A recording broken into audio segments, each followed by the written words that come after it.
Today we discuss about the emulsions, द्रव द्रव soul. ऐसे कोलाडी विलयनों को पायस कहते हैं जिनमें परीक्षित प्रावस्था और परिक्षेपण माध्यम दोनों ही द्रव हो, अर्थात द्रव द्रव कोलाइडी विलयन को पायस कहते हैं। एक द्रव की सूक्ष्म बूंदों का दूसरे द्रव के परिक्षेपण हो जाता है तो वह पायस कहलाता है। उदाहरण के लिए दूध एक ऐसा पायस है जिसमें द्रव वसाएं जल में वितरित रहती है।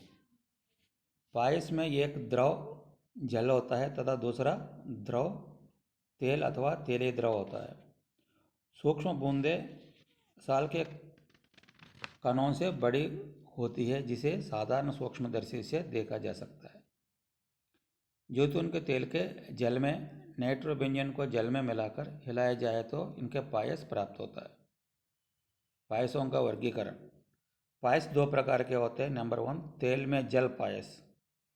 इसमें जल की बूंदें परीक्षित प्रावस्था में तथा तेल परिक्षेपण माध्यम में होता है। उदाहरण मक्खन, कोल्ड क्रीम आदि। दूसरा है जल में तेल पायस। इसमें तेल की बूंदें परीक्षित प्रावस्था में तथा जल परिक्षेपण माध्यम में होता है। उदाहरण दूध, वैनिशिंग क्रीम आदि। परिक्षिप्त प्रावस्था व परिक्षेपित माध्यम के अनुपात को बदलकर इन पायसों को एक दूसरे में बदल सकते हैं, अर्थात ऑयल एंड वाटर से वाटर एंड ऑयल या वाटर एंड ऑयल से ऑयल एंड वाटर। बनाने की विधि। पायस को बनाने की क्रिया पायसीकरण कहलाती है। उपयुक्त दो द्रवों को, एक को कम मात्रा में तथा दूसरे के अधिक मात्रा में लेकर तेजी से हिलाकर अथवा अल्ट्रासोनिक वेव से के द्वारा पायस बनाया जाता है। दोनों द्रवों को कोलाइड मिल में लेकर मिलाने पर भी पायस प्राप्त होता है। पायस अस्थायी होते हैं। पायसों का स्थायी करने के लिए कुछ पदार्थों का प्रयोग किया जाता है। इन्हें पायसी कारक कहते हैं। पायसी कारक के रूप में साबुन, अपमार्जक, प्रोटीन, गम, एगार एगार आदि का प्रयोग करते हैं।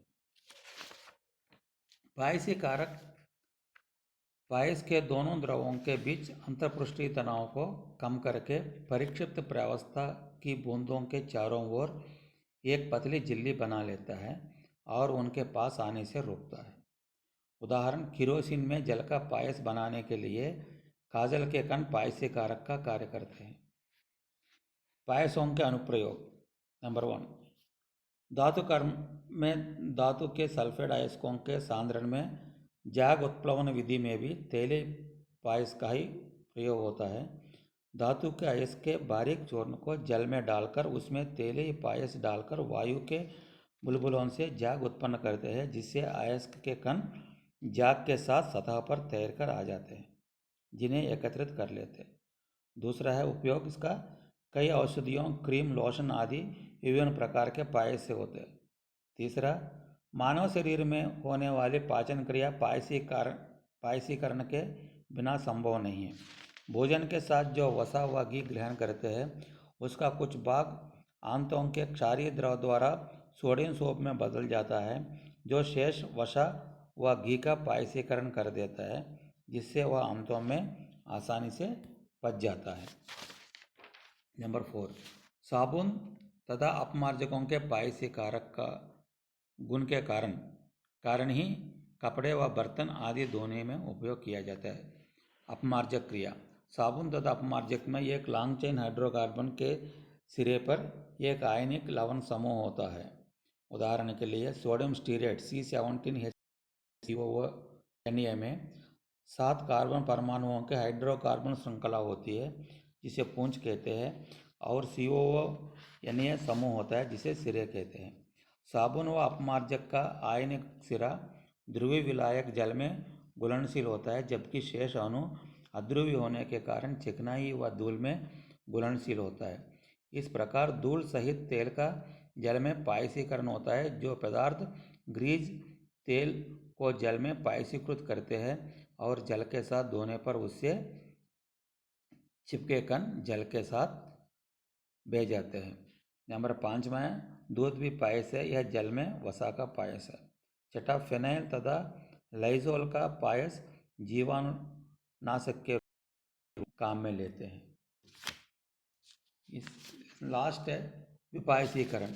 यदि किसी पायस में कोई ऐसा विद्युत अपघट्य मिला दिया जाए जो पायसी कारक को नष्ट कर दे तो पायस का स्कंदन हो जाता है तथा वह क्रिया विपायसीकरण कहलाती है। किसी पायस को तोड़कर उसके दोनों अवयवों के सतहों को पृथक करने की क्रिया को विपायसीकरण कहते हैं। उदाहरण, दही की मलाई को मक्खन मथकर मक्खन प्राप्त करने की प्रक्रिया विपायसीकरण है।